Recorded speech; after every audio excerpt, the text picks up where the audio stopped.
Hello दोस्तों, क्या हाल चाल है आप सभी के। आशा करता है आप सब बहुत अच्छे होंगे। मैं बता दूं, मैं भी बहुत अच्छा हूं। तो चलिए शुरू करते हैं आज का क्लास। और आज के क्लास में हम लोग फिर एक टीएस अग्रवाल बुक का क्वेश्चन करने वाले हैं। और ये क्वेश्चन जो भी आज हम लोग करने वाले हैं आने वाले क्लास के लिए बहुत इंपॉर्टेंट होने वाला है। मतलब इसके बाद जो मैं वीडियो बनाऊंगा उसके लिए ये क्वेश्चन एक बेस है। और ये क्वेश्चन समझना है तो इसके पहले मैंने जितने सारे वीडियो बनाए हैं, जितने सारे मैंने आपके क्लासेस लिए हैं, वो आप देख कर आओ, तभी इसको करना, तभी आपको और अच्छे से समझ में आने वाला है। तो अब मैं ये सोचकर ये क्वेश्चन को सॉल्व कराने जा रहा हूं कि आपने इसके पहले सारे क्लासेस को आप लोगों ने अटेंड करा होगा और आप मेरे साथ साथ रिवीजन खत्म कर रहे हो। ठीक है, तो चलिए शुरू करते हैं आज का क्लास। और आज के क्लास में हम लोग ये क्वेश्चन करेंगे। चलिए sir. Hey Google, which is best tutor class in Bokaro? It's efficient.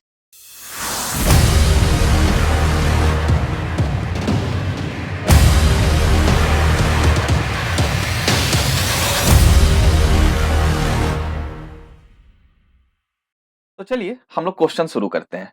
तो क्वेश्चन में लिखा हुआ है, अमल करके एक बच्चा है जिन्होंने कितना शेयर अप्लाई करा था। The answer is 7000 share. Okay, और एक शेयर का फेस वैल्यू कितना है। सर आपको कैसे पता चला फेस वैल्यू।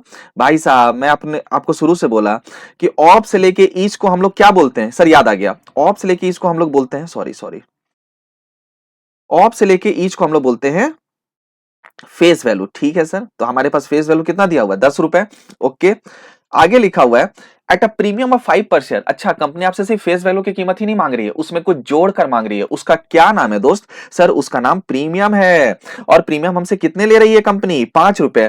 तो मुझे बताइए ना, ये 5 रुपया हम लोगों ने प्रीमियम के नाम पे भी ऐड कर दिया।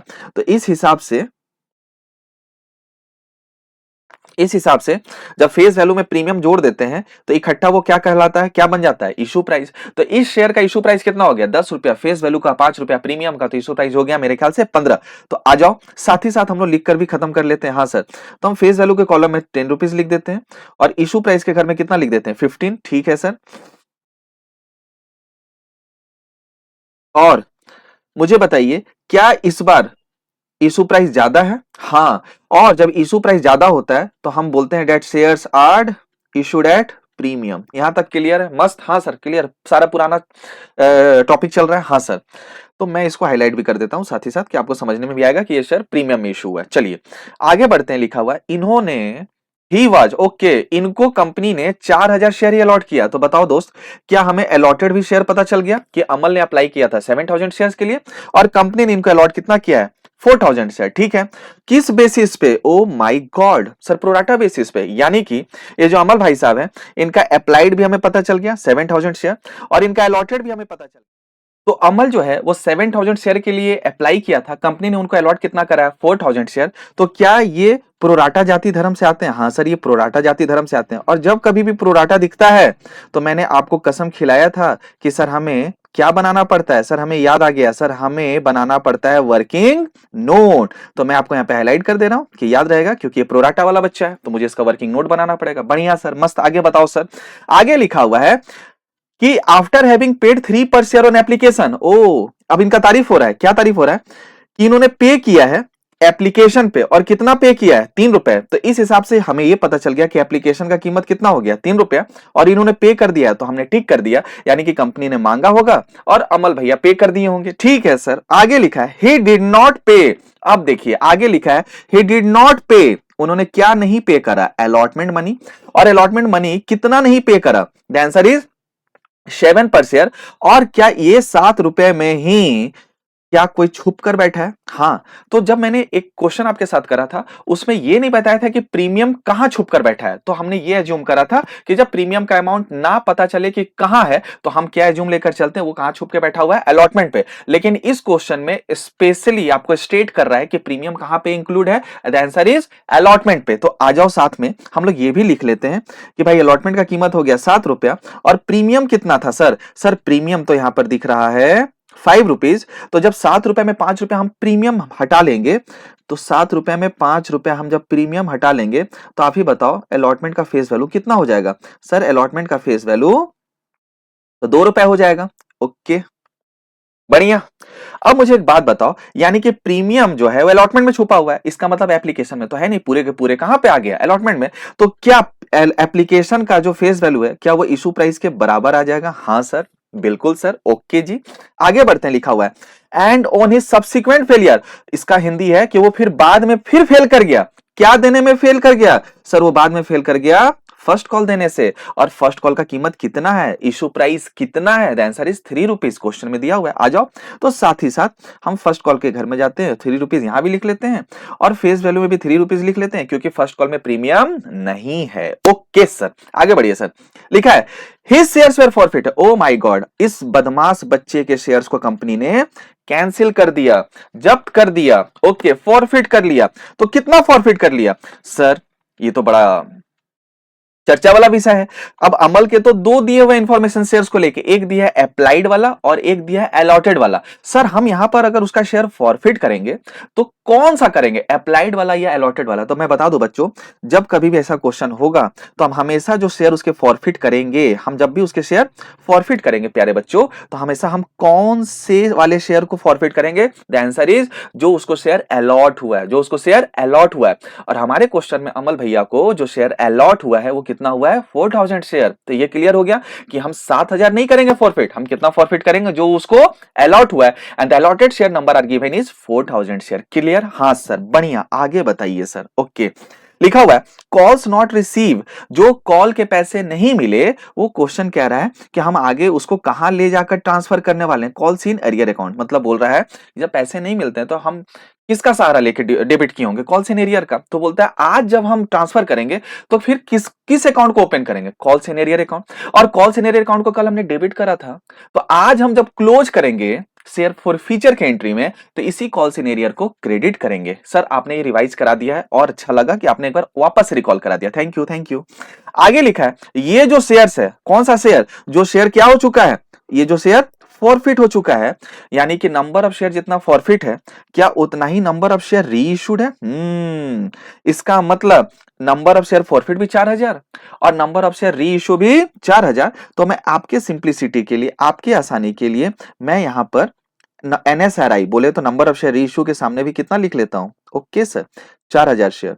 तो कितना, जितना उन्होंने फॉरफिट किया उतना ही आगे वो री इशू कर रहे हैं। ओके, अब जब वो री इशू करते हैं तो हमें दो चीज चाहिए होता है। एक चाहिए होता है आरआईपी, आरआईपी बोले तो री इशू प्राइस, और एक हमें चाहिए होता है पेड अप। और अगर पेड अप नहीं दिया रहता तो हमें क्या चाहिए होता है? Called up. सर हमारे क्वेश्चन में तो री इशू कर रहा है, किस रेट से री इशू कर रहा है? सर वो दिया हुआ है 8 रुपीज। तो क्या री इशू प्राइस पता चल गया? हाँ सर, 8 रुपए। और आगे लिखा है फुल्ली पेड। क्या लिखा हुआ है? फुल्ली पेड, यानी कि हमें पेड अप वैल्यू का इंफॉर्मेशन दे दिया है। और जब सब सवाल आता है फुल्ली पेड, तो सर हम यहाँ पे कितना लिखेंगे? जितना शेयर का फेस वैल्यू था, जितना शेयर का फेस वैल्यू था। तो आप ही बताओ शेयर का फेस वैल्यू कितना था? आप ही बताओ शेयर का फेस वैल्यू कितना था? सर शेयर का फेस वैल्यू तो 10 रुपए था। तो मैं नीचे में पीवी लिख लिया, यानी कि पेड अप वैल्यू लिख लिया, और पेड अप वैल्यू मैंने कितना लिख लिया? 10। तो हम जिसको री इशू कर रहे हैं उसका पेड अप वैल्यू 10 रुपए है, लेकिन हम उसको री इशू कितना में कर रहे हैं? 8 रुपए में। तो 10 का चीज हम आगे री इशू कितना में निकाल रहे हैं? 8 रुपए में। तो बताओ कितना नहीं आया? सर 2 रुपया। वो 2 रुपया हमने क्या कर दिया? डिस्काउंट दे दिया। तो जब हम री इशू की एंट्री करते हैं तो हम उसको share for future account debit करते हैं, और ये 2 रुपया कहीं ना कहीं हम डिस्काउंट बोलकर डेबिट कर देते हैं on the number of share reissue. The answer is yes. हाँ सर, चलिए बढ़िया, आगे बढ़ते हैं। लिखा हुआ है आपसे क्या कह रहा है दोस्त क्वेश्चन? पास जर्नल एंट्री। क्यों, किस चीज के लिए? To forfeiture. अच्छा, हमें फॉर फीचर का एंट्री करना है। फिर किस चीज का एंट्री करना है? री इशू का। तो मैं आपको बता दूं, जब हम फॉर फीचर का एंट्री करेंगे तो एक एंट्री होगा, एक होगा री इशू का और एक का ट्रांसफर टू कैपिटल रिजर्व, यानी कि हमें टोटल 3 एंट्री करना पड़ेगा। अब ये क्वेश्चन जो है ना, ये क्वेश्चन मास्टर ब्लास्टर क्वेश्चन। क्या बोले सर? फिर से बोलिए सर। ये जो क्वेश्चन है, ये क्वेश्चन मास्टर ब्लास्टर क्वेश्चन है, यानी कि ये बहुत इंपॉर्टेंट क्वेश्चन है और बहुत इजी क्वेश्चन है, तो इसको समझना बहुत जरूरी है। ठीक है, तो चलिए इसका हम लोग आगे का वर्किंग भी कंप्लीट कर लेते हैं। तो मुझे एक बात बताओ, ये जो मैंने फेस वैल्यू और इशू प्राइस वाला जो वर्किंग बनाया है, सर क्या ये बनाना जरूरी है? बेटा it is a part of the working, it is rough. क्यों? इसको बनाने से हमारा कैलकुलेशन इजी हो जाता है। तो इसलिए मैं बोलता हूं और बच्चों को ये रिकमेंड करता हूं कि आप प्लीज इसको साइड में बनाओ, तो हमें कैलकुलेशन करने में आसानी हो जाएगा। तो मुझे एक बात बताओ, अगर हम फेस वाले कॉलम को टोटल करते हैं तो 3 + 2 5, 5 + 3 8, लेकिन 10 रुपया उसका फेस वैल्यू है, तो अभी भी कितना कम है? यानी कि 2 रुपया। वो 2 रुपया क्या कहलाएगा? Final call.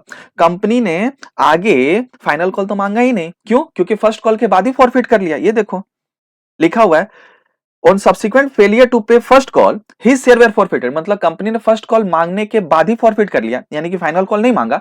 लेकिन आपके अंडरस्टैंडिंग के लिए मैं ये सिखा रहा हूं कि फाइनल कॉल का वैल्यू कैसे निकालते हैं। ठीक है सर, तो बताओ इशू प्राइस भी कितना हो जाएगा, 2 रुपया। तो यानी कि कंपनी ने जो फॉरफिट करा है वो फॉरफिट कहां कर लिया, the answer is after first call. ठीक है, तो मुझे एक बात बताओ, वो जो बच्चा है वो क्या क्या पैसा नहीं दिया। एक, ही डिड नॉट पे अलॉटमेंट मनी, तो मैं यहां आ गया और मैं अलॉटमेंट के सामने क्या कर लिया, क्रॉस लगा लिया, यानी कि कंपनी ने मांगा होगा और अमल ने नहीं दिया। ठीक है, एंड लिखा हुआ है एंड ऑन सब्सिक्वेंट फेलियर, उसके बाद उसने फर्स्ट कॉल भी नहीं दिया, तो ये फर्स्ट कॉल के सामने भी मैंने क्रॉस लगा दिया और कंपनी ने पक्का मांगा होगा। तो मेरा एक सवाल है, आप मुझे बताओ अमल भाई साहब से कंपनी ने total called up face value कितना किया, मतलब called up face value. Sir आप ये बोलना चाह रहे हो कि जब भी कॉल्ड अप की बात आता है तो हम किस घर का अमाउंट देखते हैं, फेस वैल्यू। और मुझे बताओ कॉल्ड अप के सामने 3 टिक है, कॉल्ड अप के सामने 3 टिक है, लेकिन हमें जो अमाउंट देखना है वो किस घर का देखना है, फेस वैल्यू का। तो मुझे बताओ टोटल जोड़कर कितना हो रहा है, 3 + 2 + 3, यानी कि मेरे ख्याल से जो कॉल्ड अप हो रहा है इस क्वेश्चन में 8 रुपया हो रहा है। बढ़िया, अच्छे समझ में आ रहा है सर। ये क्यों बता रहे हो भैया, कॉल्ड अप फेस वैल्यू हमें फॉर फ्यूचर के एंट्री में चाहिए होता है, और जब फॉर फ्यूचर के एंट्री में हम शेयर कैपिटल लिखते हैं, डेबिट करते हैं, तो हमें वहां पे कॉल्ड अप फेस वैल्यू ही चाहिए होता है, इसलिए हमने पहले ही निकाल लिया। बढ़िया सर। अब हमें क्या करना है, पहले तो वर्किंग नोट बनाना पड़ेगा। क्यों वर्किंग नोट बनाना पड़ेगा, आप लोग एकदम गंदे बच्चे हो गए।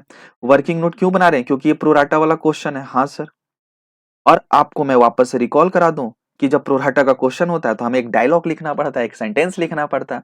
तो क्या लिखना पड़ता है जी, सबसे पहले लिखना पड़ता है application money already received, application money already received. Okay, तो हमें जो एप्लीकेशन मनी मिला है ना अमल से, वो कितने पे मिला है, जितना उसने अप्लाइड करा था। बताओ अप्लाइड कितना करा है सर, 7000। और किस रेट से, सर जो एप्लीकेशन का रेट था, एप्लीकेशन का रेट क्या था, 3 रुपीज। तो आप ही बताइए दोस्त, क्या मैं यहाँ पर अमाउंट के कॉलम में 21,000 लिख दूं। हाँ सर लिख दो। अब माइनस हम करते हैं और यहाँ पे एक सेंटेंस लिखते हैं, अगर आपको याद हो। सर हम भूल गए हैं, कोई बात नहीं, मुझे याद है, मैं आपको रिवाइज करा देता हूं।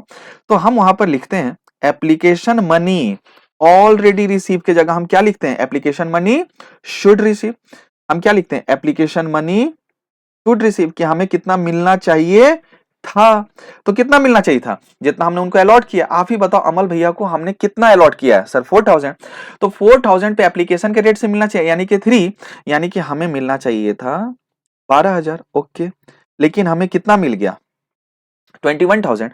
तो जो हमें ज्यादा मिल जाता है, क्या हम उसी को प्यार से 9000 बोलते हैं, और हम उसको प्यार से क्या बोलते हैं, एक्सेस। एक्सेस, और ये पैसा जो एक्सेस मिला वो कहां पर मिला, ये जो पैसा हमें एक्सेस मिला ये कहां पर मिला, एप्लीकेशन पे। अगर आपको याद हो, यहां तक तो सारे बच्चों को ये वर्किंग याद होगा। हाँ सर, आगे बढ़ते हैं सर। आगे जब बढ़े तो ये जो 9000 है प्रोराटा के केस में हम रिफंड नहीं करते हैं, हम आगे इसको कहां जाकर आज ही एडजस्ट कर लेते हैं, अलॉटमेंट पे, एप्लीकेशन के बाद होने वाले कॉल पे। तो जब हम करते हैं ना दोस्त, तो वहां पर हम एक चीज लिखते हैं, एक सेंटेंस लिखते हैं। क्या लिखते हैं दोस्त, बताइए ना सर। हम लिखते हैं अमाउंट ड्यू ऑन अलॉटमेंट। क्या लिखते हैं, अमाउंट ड्यू ऑन अलॉटमेंट। और आपको मैंने बताया था अलॉटमेंट के सामने तो 2 वैल्यू है, एक है फेस वैल्यू और एक है इशू प्राइस। तो जब हम ड्यू करते हैं, क्या सर, जब हम अलॉटमेंट ड्यू करते हैं तो हमें किससे मतलब होता है, इशू प्राइस से। आप बताइए सर, क्या इशू प्राइस हमें पता है। हाँ सर, आ जाओ, ये रहा अलॉटमेंट, और अलॉटमेंट का इशू प्राइस कितना है, दिख रहा है आपको। अलॉटमेंट का इशू प्राइस कितना है, सेकंड वाले में दिख रहा है 7 रुपए। तो हम यहाँ पर लिख दिए 7। ठीक है सर, आपने लिख दिया 7 कॉमा, क्या ये 7 रुपया जो है वो 2 चीज से बना है, face value plus premium. Okay sir, कोई दिक्कत नहीं। तो आप ही मुझे बताओ फेस वैल्यू कितना है। तो सर अलॉटमेंट का फेस वैल्यू 2 रुपए है। तो आ जाइए सर, और हम यहां पर कितना लिख लेते हैं, 2 रुपए। तो बताओ प्रीमियम कितना होगा, 5 रुपए। ये मैंने आपके को कैलकुलेशन इजी करने के उसके लिए मैं ये क्वेश्चन करा रहा हूं। ठीक है, क्या सिखाना है सुनिएगा। अब जो हमें पैसा मिल गया ना, तो अब इसका ट्रीटमेंट कैसे करेंगे, सुनिएगा। हम सबसे पहले यहां पर लिखेंगे फेस वैल्यू, और फेस वैल्यू बताओ कितना है बच्चों, 2 रुपए। इसको हम मल्टीप्लाई कर देंगे, जितना शेयर अलॉटेड था अमल को, कितना शेयर अलॉटेड था अमल को, द आंसर इज 4000 शेयर। तो बताओ इस हिसाब से अलॉटमेंट पे जो उनका फेस वैल्यू का अमाउंट बन रहा है, कितना बन रहा है, 8000। ठीक है सर, क्योंकि फेस वैल्यू 2 रुपए है। लेकिन हम अलॉटमेंट में सिर्फ फेस वैल्यू लिए हैं क्या? नहीं सर, हमने तो प्रीमियम भी लिया है जोड़ के। और प्रीमियम कितना है सर? सर 5 रुपए। तो उसको भी मल्टीप्लाई कर दो 4000 शेयर से, उसको ही मल्टीप्लाई कर दो 4000 शेयर से। तो मुझे बताओ 4000 इंटू 5 कितना हो जाएगा? सर ये तो हो जाएगा 20,000। यहां तक कोई दिक्कत? अब ये जो पैसा हमें 9000 एक्सेस मिला है ना at the time of application, वो लाकर हम कहाँ एडजस्ट करते हैं? अलॉटमेंट में। तो कंपनी एक्ट का रूल बोलता है, किसका रूल बोलता है? कंपनीज एक्ट 2013 का रूल बोलता है कि जो भी एप्लीकेशन पे हमें एक्सेस पैसे मिले हैं, उसको सबसे पहले जब हम एडजस्ट करेंगे तो पहले किससे एडजस्ट करते हैं? फेस वैल्यू से। किससे करते हैं? फेस वैल्यू से। और फिर भी अगर कुछ बैलेंस बच जाता है तो फिर हम किससे एडजस्ट करते हैं? सिक्योरिटीज प्रीमियम से। क्लियर है यहां तक? तो मुझे बताओ, मैं अलग कलर के पेन से लिख रहा हूं, मुझे जो एक्सेस पैसे मिले हैं वो 9000 मिले हैं। 9000 में मेरा अलॉटमेंट में फेस वैल्यू कितना हो रहा है? उसका अमाउंट कितना? 8000। तो हम इसमें से 9000 में से, इस 9000 में से हम फेस वैल्यू में 8000 माइनस कर लेते हैं। तो क्या मेरा जो फेस वैल्यू का जो अमाउंट मिलना था अलॉटमेंट पे, क्या वो 8000 का 8000 एडजस्ट हो गया? लेकिन उस 9000, इस मटके में, इस गुल्लक में 9000 था, उसमें से मैंने कितना निकाल लिया? उसमें से सर अभी आपने कितना निकाल लिया? 8000। अभी भी उसमें कितना बचा हुआ है? सर अभी भी उसमें 1000 बचा हुआ है। तो ये जो 1000 बचा हुआ है ना, इस 1000 को हम कहाँ ले जाकर फिर एडजस्ट करेंगे? कहाँ ले जाकर माइनस करेंगे? हम जो माइनस करने वाले हैं, अब हम कहाँ माइनस करेंगे? 1000।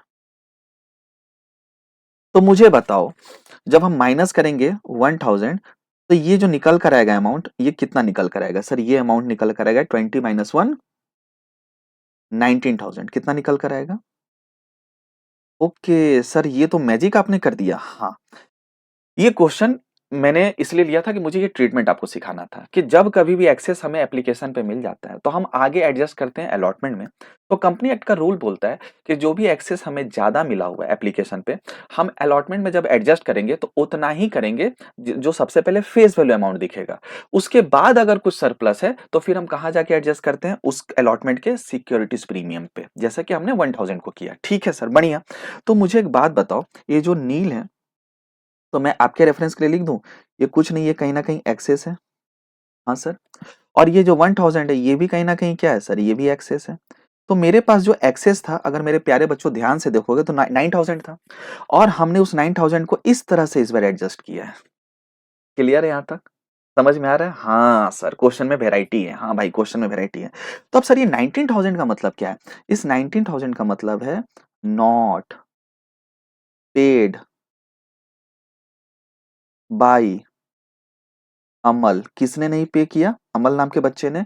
कब नहीं पे किया? इसने जो हमें नहीं पे किया, वो कहां पे नहीं पे किया? अलॉटमेंट में। अब मुझे बताओ, अलॉटमेंट में तो दो टुकड़ा था, एक फेस वैल्यू और एक प्रीमियम।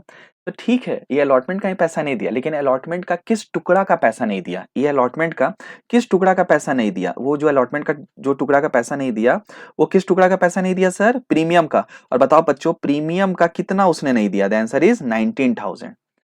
तो बताओ मुझे, प्रीमियम का कितना पैसा नहीं मिला? हमें जो प्रीमियम का नहीं मिला वो 19000 है। और जब हम शेयर फॉर फ्यूचर का एंट्री करते हैं तो यही 19000 जाकर हम क्या करते हैं? डेबिट करते हैं फॉर फ्यूचर के एंट्री में। ठीक है। तो आपके रेफरेंस के लिए, क्या आप भूल ना जाना, मैं यहाँ पे लिख देता हूँ, ये जो अलॉटमेंट का पैसा नहीं मिला वो कौन सा टुकड़ा वाला है? सर ये जो टुकड़ा वाला है ना, मैंने टुकड़ा वाला बोला है। हाँ हाँ हाँ सर, हम लोग भी वही सुन रहे हैं, ये प्रीमियम है। बढ़िया। हाँ सर, बढ़िया। अब मैं आपके रेफरेंस के लिए पूछ रहा हूँ, ये बंदा एक और चीज का पैसा नहीं दिया, अलॉटमेंट तो नहीं दिया। अब अगर मैं पूछूं कि अलॉटमेंट का पैसा कितना नहीं दिया, तो बताओ मेरे प्यारे दोस्तों, आप कितना बोलोगे? सर हमें वो जो नहीं दिया, वो कितना नहीं दिया? 19000। ठीक है। क्या साथ में एक और चीज का वो पैसा नहीं दिया? हाँ सर, किस चीज का पैसा नहीं दिया? वो फर्स्ट कॉल का भी नहीं दिया। और जब फर्स्ट कॉल का पैसा नहीं दिया, तो हमें उसका अगर निकालना है कि कितना नहीं दिया, तो हमें किस कॉलम का अमाउंट उठाना पड़ता है? The answer is issue price. और फर्स्ट कॉल का इशू प्राइस कितना है दोस्त? द फर्स्ट कॉल का इशू प्राइस है 3 रुपए। तो मुझे बताओ, फर्स्ट कॉल के जो पैसे नहीं दिए वो भैया, तो हम लिखते हैं money not received on first call. वो कितना नहीं दिया? तो मैं बोला, उनके पास हमने अलॉट किया था 4000 चिट्ठी, मल्टीप्लाई फर्स्ट कॉल का अमाउंट कितना है? 3। तो इस हिसाब से मुझे भैया ने जो टोटल पैसे नहीं दिए, ये 12000 नहीं दिए। तो अगर मैं पूछूं कि मुझे उनसे टोटल कितने पैसे नहीं मिले, तो अलॉटमेंट के 19000 और फर्स्ट कॉल के 12000, यानी कि 13,000 हमें टोटल पैसा उनसे नहीं मिला। ठीक है सर, मस्त। और जो पैसा हमें नहीं मिलता है, तो मैं ये 12,000 यहाँ पे भी लिख देता हूँ कि हमें कैलकुलेशन में आसानी होगा। ये 12,000 और जो पैसा हमें नहीं मिलता है, शायद उसी के लिए हम calls in arrear account open करते हैं और उसे क्रेडिट कर देते हैं। तो जब इस बार हम कॉल्स इन एरियर अकाउंट खोलेंगे, calls in arrear account open करेंगे, तो हम उसे क्रेडिट करेंगे। हाँ सर, क्रेडिट तो करेंगे। तो बताओ बच्चों, हम जो क्रेडिट करेंगे वो कितना करेंगे? सर टोटल करेंगे 31,000। किस किस चीज के लिए? एक 19,000 अलॉटमेंट के लिए और एक 12,000। मस्त। अब हमें एंट्री करना है। हाँ सर, एंट्री करो। तो जब हम एंट्री करते हैं तो सबसे पहले हम यहाँ पे क्या लिख देंगे? Books of company. In the books of the company, जो भी नाम है, हमें इस क्वेश्चन में नहीं दिया है। ठीक है सर। और नीचे प्यार से हम क्या लिखते हैं? Journal entry. ठीक है सर। पहला एंट्री हो जाएगा शेयर फॉरफिट करने का। तो बताओ बच्चों, जब फॉरफिट करेंगे तो हम क्या लिखते हैं? Share capital account debit. Share capital account debit. हाँ सर। और जब हम यहाँ पर आते हैं तो हम नंबर ऑफ शेयर फॉरफिट से मल्टीप्लाई करते हैं, और हमारे इस क्वेश्चन में अमल जी का जो नंबर ऑफ शेयर फॉरफिट है वो 4,000 शेयर है। Multiply with called of face value. Called of face value, आ जाओ आ जाओ आ जाओ। ये रहा कॉल्ड ऑफ, और ये हमें देखना है फेस वैल्यू का। तो यहाँ पे ये 3 टिक है। तो बताओ जोड़कर कितना हो रहा है? सर ये जोड़कर हो रहा है 8 रुपीज, यानी कि 8 रुपया कॉल्ड ऑफ फेस वैल्यू है। ठीक है सर, मस्त। तो आप ही बताओ, इस बार जो हम मल्टीप्लाई करने वाले हैं वो 8 रुपीज से मल्टीप्लाई करेंगे, यानी कि हम जब डेबिट करेंगे तो हम यहाँ पे अमाउंट कितना लिख देंगे? सर 32,000। थोड़ा मेरा हैंडराइटिंग गंदा है यार, वो नर्सरी वाली मैडम का गलती है, उन्होंने मुझे जैसा सिखाया वही आज तक चलते आ रहा है। तो मुझे मुझे पता है कि मेरे हैंडराइटिंग के लिए आप मुझे माफ कर देंगे। ठीक है ना सर? हाँ सर, माफ कर देंगे। आगे एंट्री लिखाइए सर, आपके लिए सब माफ है। फिर हम आगे लिखते हैं, एक और चीज डेबिट करते हैं, एक और अकाउंट को डेबिट करते हैं। क्या नाम है उनका? Securities premium. और मैंने बोला था सिक्योरिटीज प्रीमियम तभी डेबिट होगा, मैंने बोला था सिक्योरिटीज प्रीमियम अकाउंट तभी डेबिट होगा, राइट? इफ नॉट रिसीव, हमें डेबिट तभी करना है, हमें लिखना तभी है अगर हमें प्रीमियम का पैसा ना मिले। आ जाओ दोस्त ऊपर वर्किंग में। तो क्या प्रीमियम जो था, ये जो प्रीमियम है 5 रुपए के रेट से 4,000 शेयर पे जो मिलना था, वो टोटल 20,000 था। उस 20,000 में 1,000 एक्सेस हमने माइनस कर लिया, तो हमें जो नहीं मिला प्रीमियम, वो कितना नहीं मिला? 19,000। समझ में आ रहा है क्या? तो बताओ दोस्त, क्या हम इस बार 19,000 लिख देंगे यहाँ पर, जो हमें प्रीमियम का पैसा नहीं मिला? हाँ सर। अब आप ही बताइए, हम क्रेडिट करते हैं जो पैसे हमें मिल जाते हैं, और जो मिल जाते हैं हम इसके लिए क्या लिखते हैं? Share for future account. अब हम इसका आंसर ऐसे बता रहे, कभी कभी हम बैलेंसिंग फिगर में भी ला सकते हैं। ठीक है, इसको लास्ट में ला लेंगे। और जो पैसा हमें मिल जाता है शेयर फॉर फ्यूचर, और जो हमें नहीं मिलता है उसको हम कहाँ ट्रांसफर कर देते हैं? Call scenario. तो मुझे बताओ बच्चों, ये ऑलरेडी मैंने अभी आपके साथ डिस्कस किया कि हमें जो पैसा नहीं मिला है, हमें जो पैसा नहीं मिला है वो 19,000 अलॉटमेंट का, 12,000 फर्स्ट कॉल का, यानी कि कॉल्स इन एरियर अकाउंट में जो टोटल हम ट्रांसफर करेंगे, क्रेडिट करेंगे, कितना करेंगे बच्चों? 31,000। हाँ सर। तो आइए ना, हम यहाँ पे कॉल्स इन एरियर में कितना लिख देंगे? सर हम यहाँ पे कॉल्स इन एरियर में 31,000 लिख देंगे, है ना? अब मुझे निकालना है शेयर फॉर फ्यूचर का बैलेंस, बैलेंसिंग फिगर में। तो 32 प्लस 19, 51 माइनस 31,000, यानी कि answer comes to 20,000। Answer comes to 20,000। Answer comes to 20,000। मस्त मक्खन। तो मैं साथ ही साथ share forfeiture highlight कर लेता हूँ और इसके बैलेंस को भी हाईलाइट कर लेता हूँ। ठीक है सर। और अब आप मुझे बताइए सर, इसका नरेशन लिख दो। चलो जी, नरेशन के लिए मैं दूसरे कलर का पेन ले लेता हूँ। बिंग 4,000 तो मैं नहीं लिख रहा हूं, मैं बस लिख रहा हूं बिंग शेयर्स फॉरफिटेड। हाँ सर। अब हम आते हैं सेकंड वाली एंट्री में। अब सेकंड एंट्री री इशू का आता है। तो सर री इशू का एंट्री क्या होता है? तो री इशू में हम करते हैं bank account dot dot dot debit, और यहाँ पर हम यहाँ कितना पर जो शेयर बैंक में डेबिट करने वाले हैं, क्या डेबिट करने वाले हैं? जितना नंबर ऑफ शेयर हमने री इशू करा होगा और जो उसका री इशू प्राइस होगा। तो आओ ऊपर क्वेश्चन में देखते हैं, क्या हमें नंबर ऑफ शेयर री इशू पता चल चुका है? हाँ सर, हमें नंबर ऑफ शेयर री इशू कितना पता चल चुका है? 4,000 शेयर। और री इशू प्राइस कितना दिया हुआ था क्वेश्चन में? 8 रुपीज।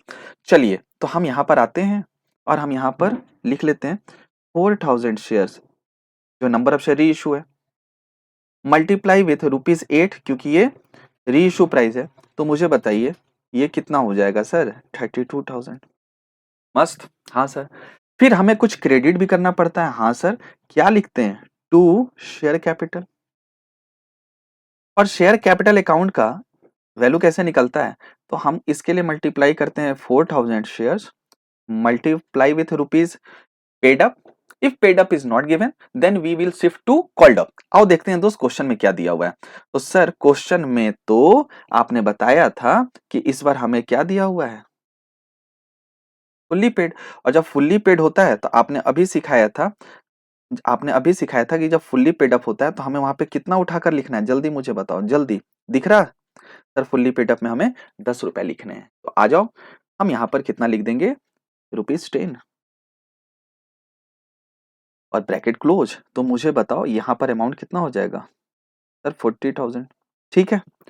अब मुझे बताओ, अभी भी कुछ बैलेंसिंग फिगर में आंसर आ रहा है क्या? हाँ, कितना आ रहा है? 8,000। मतलब 40,000 का चीज हमने जब री इशू करा तो हमारे बैंक में, हमारा कौन, हम कंपनी के अकाउंट में सिर्फ 32,000 आया। कितना नहीं आया? 8,000। तो जो नहीं आया उसको हम कहाँ ट्रांसफर कर देते हैं सर? उसको हम ट्रांसफर कर देते हैं शेयर फॉर फीचर में। ठीक। और ये कैसे निकला? तो भाई मैंने बोला कुछ नहीं, बड़ा आसान है। 4,000 शेयर मल्टीप्लाई विथ ₹2। तो मैं ये शेयर फॉर फ्यूचर जो डेबिट हो रखा है इसको भी हाईलाइट कर लेता हूँ। हाँ सर। अब लास्ट एंट्री क्या है? लास्ट एंट्री में हमें ट्रांसफर टू कैपिटल रिजर्व करना है। तो जब हम ट्रांसफर टू कैपिटल रिजर्व करते हैं ना, तो हम यहाँ पर लिखते हैं share for future account debit. Sir आपने नरेशन नहीं लिखा ऊपर में, मुझे पता है, मैं लिख दूंगा अभी, मुझे सब याद है। मैं आपका ध्यान देखना चाहता हूँ कि आप कितने अच्छे से दिल से रिवाइज कर रहे हैं। अब यहाँ पे आंसर निकालने के लिए हमारे पास फॉर्मूला है। तो सर पहले नरेशन लिखो रेड कलर के पेन से। चलो जी, तो नरेशन लिख लेते हैं। तो नरेशन क्या लिख लेंगे? Being shares reissued.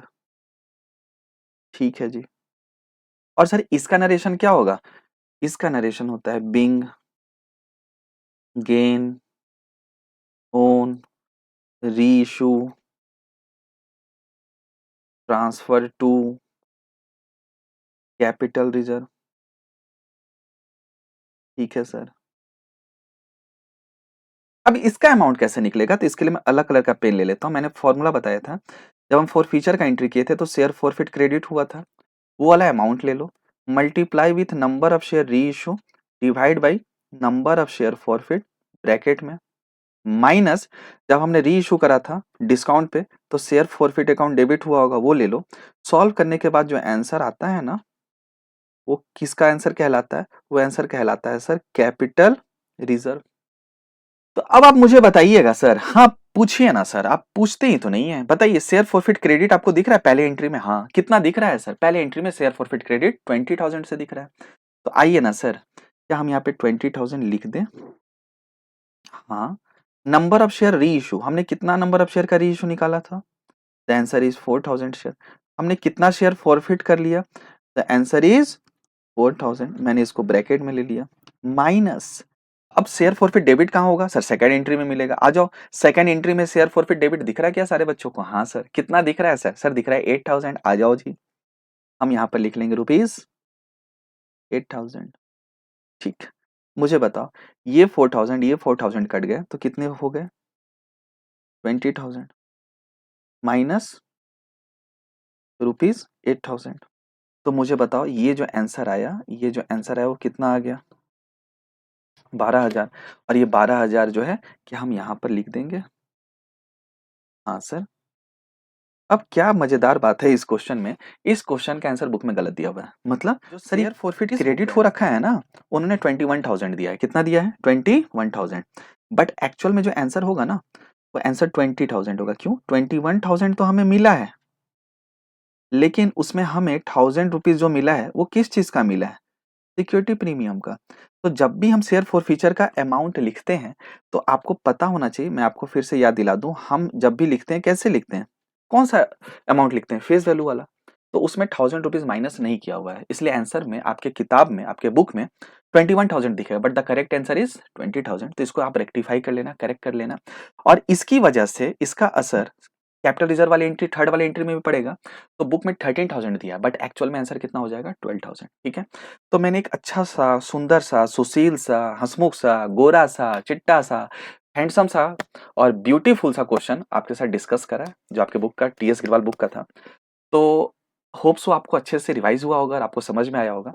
तो आज का क्लास इतना ही रखते हैं, मिलते हैं अगले क्लास में। तब तक के लिए आप अपना ख्याल रखिए। Take care, bye bye.